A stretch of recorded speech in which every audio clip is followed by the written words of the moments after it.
Hi, I'm Dr. Boz, and I'm back today talking about growth hormone, as in HGH, human growth hormone. We're going to talk about how this hormone, made Mother Nature's way, is one of the best antidotes for aging and all the things that go with an aging body. The people that I think should pay the most attention to human growth hormone aren't the actors and actresses and bodybuilders that have used it in excess to lean up their bodies and tone up their skin and strengthen their bones.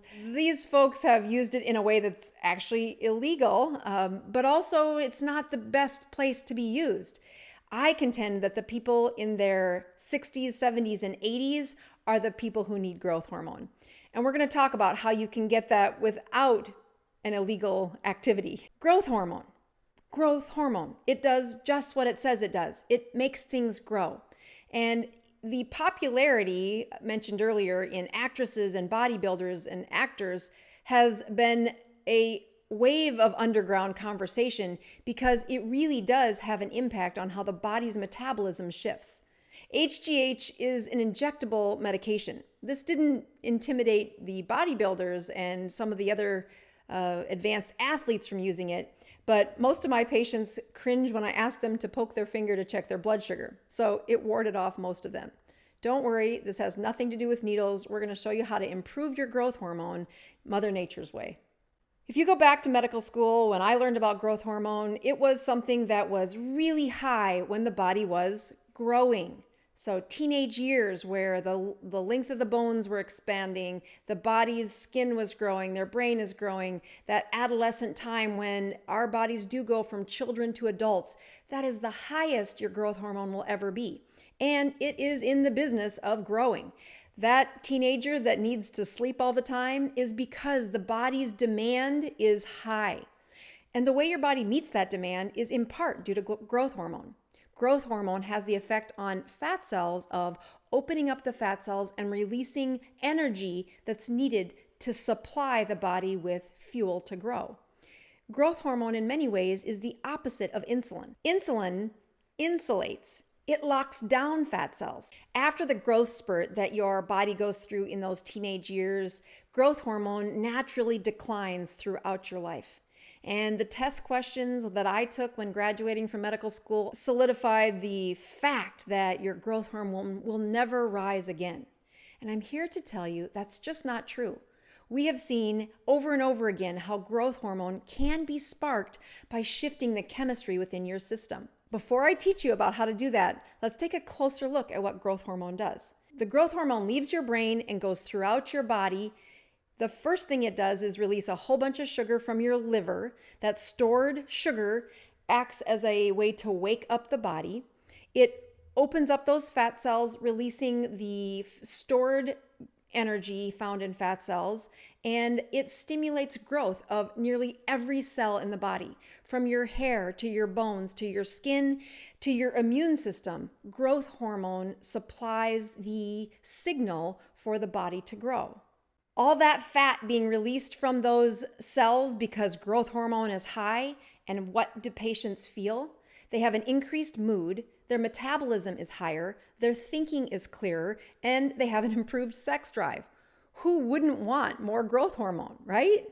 When people have low growth hormone, whether it's from a defect from making the growth hormone or part of aging, they have symptoms of a slower thinking, they have decreased bone density, they have increased storage of all their fat cells. Their fat cells grow really quickly. Their mood is low, their muscles become very reduced, they have a lower amount of muscle mass, and overall, their stamina is less. They can't stay at life for as long. So in a word, their metabolism has just become pockets of energy instead of sustainable energy. You see those lists of benefits for having growth hormone and the symptoms of not having enough growth hormone, and it doesn't take long to see why people have gone out and figured out ways to shoot up on growth hormone. But hold on, don't do that. There are some gnarly effects that happen to the adult body when you stimulate growth hormone inappropriately. There are some really smart doctors called endocrinologists who study hormones and how they work in our body. And for dozens of years, we've looked at how can we dose growth hormone properly to give the effect that the body does naturally. And I'll tell you, it's very difficult to get it right.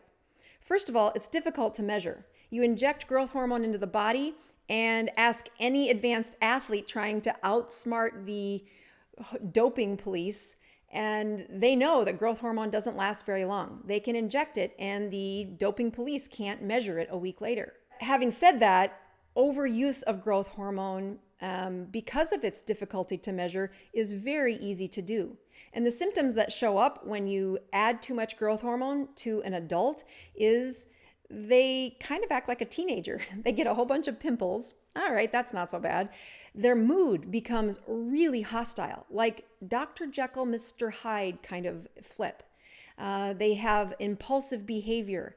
And because growth hormone is trying to stimulate the growth of your bones, but as an adult, those bones are fused, they end up with this kind of gnarly Neanderthal look to their face with an advanced jaw and an advanced forehead. If you are concerned about how lean and wonderful your body looks, so much that you're injecting growth hormone and suddenly you have an overgrown forehead and a jutting jaw, you might have missed the mark. Other things that go wrong are when men stimulate their growth hormone too much, they turn their boy breasts into milk-producing girl breasts. That's not an urban myth. That's actually true. You can read about urban myths about what it does to your genitals. I'll simplify it and tell you the truth is it does decrease the size of their testes. Again, those are hormonally based responses that the body is programmed to do when you overstimulate growth hormone.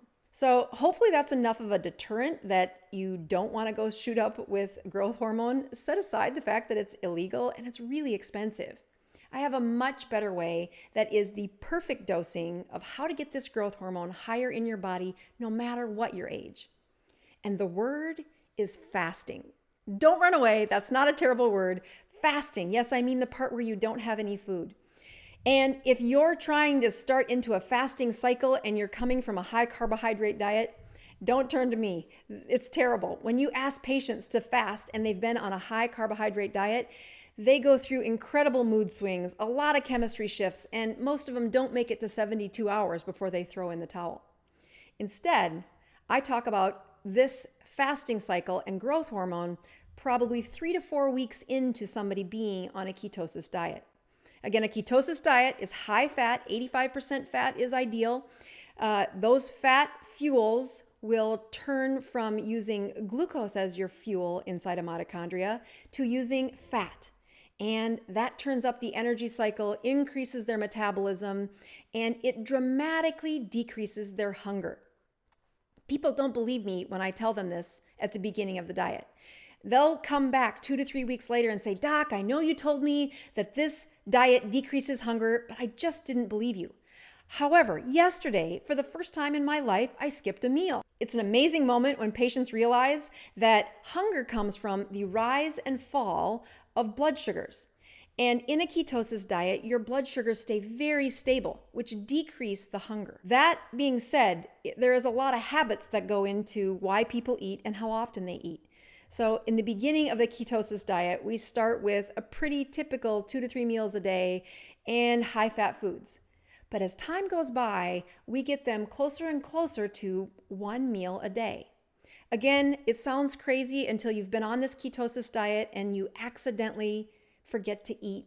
But they get into that 3rd week or 4th week, and they really want either more weight loss or they want to take their energy level to the next level. And that's when I bring up how much growth hormone has to do with this, how well it can be a boost to their production and their mental function, but also how important it is to stimulate it as you age. Once they get into the 3rd week of ketosis, I ask them to have 1 meal a day. But the key to that 1 meal is that they eat until they feel full. This is really important. In our culture of high carbs, low fat diet, eating until you feel full is not recommended. Portion size is a huge part of that low fat, high carbohydrate diet. But in a high fat diet, there are several things to your advantage about eating until you get full. First of all, the hormone shift that happens when you feel completely full can carry patients for 24, even 48 hours of sustainable, non-hungry chemistry. It is important that you stimulate that and that you eat enough to feel full when going to the 1 meal per day. It's in this setting that I teach patients what it feels like to feel full. Many times they haven't felt that feeling. They're like, what does that feel like? And indeed, it's been so long since their tummy was filled with high fat and low carbs, and that the signal for these hormones was pushed throughout their system that they really don't know what it feels like to be full. In that setting, I tell them, go eat a stick of butter for breakfast tomorrow morning. It sounds terrible because they've been told that, oh, a stick of butter will give you a heart attack. Do you mean margarine? No, I mean real butter. When you look at eating something really high fat and all you eat is fat, it's an amazing teachable moment to that part where you get like 3/4 of the way through the stick of butter and like the look of another bite of butter just gives them nausea. And I'm like, that's the feeling of true satiety. And you can't get there with a high carbohydrate diet. It has to be a high fat diet in the absence of excessive carbs. A stick of butter is the perfect teachable tool. Once they realize what the signal is to feel full, I tell them that's what we're looking for when you eat. I want you eating to satiety, to a fullness that you really can hardly look at another bite of food because you're so full. And then I want you to go until you feel hunger again. This can be 2 days. I have had patients who went 3 days before they felt hungry again. Some things I arm them with in hopes to be successful is I have them put salt crystals in their pocket. Hunger can come in waves when you're on a ketosis diet, and if you can get through a wave, many times it's because of a craving or because your salt level is low. A salt crystal on the tip of their tongue, and then I ask them to pause for 10 minutes and just sense your body, listen to your body. Most people get through that wave of hunger or whatever it really is without trouble. So I tell them to eat till they're full, have salt crystals in your pocket, and on the first few days, pick a really busy day. Boredom is your enemy when you're trying to change food habits. What does all this intermittent fasting talk have to do about growth hormone? The longer you go in between those meals, the more we can see the stimulation of your growth hormone. And this indeed happens at any age. As you watch the growth hormone naturally decline throughout your life, and your skin gets thinner, and your hair gets thinner, and your bones get thinner, and your cells filled with fat get fatter, and you want to reduce that, growth hormone is the answer. But I would contend that using the injection overshoots the mark and has far too many consequences. The longer you go in between meals, that growth hormone gets stimulated more and more. And as you age, you've suffered the consequences of low growth hormone with thinner skin, thinner hair, a decreased mood, a decreased concentration, fatter fat cells or fat cells that are much more filled with fat, and a brain that doesn't want to last as long, a metabolism that's slowed down.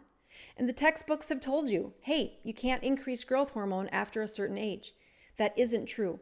But the way you do spark it isn't a trickle of calories. It's 0 calories, called fasting.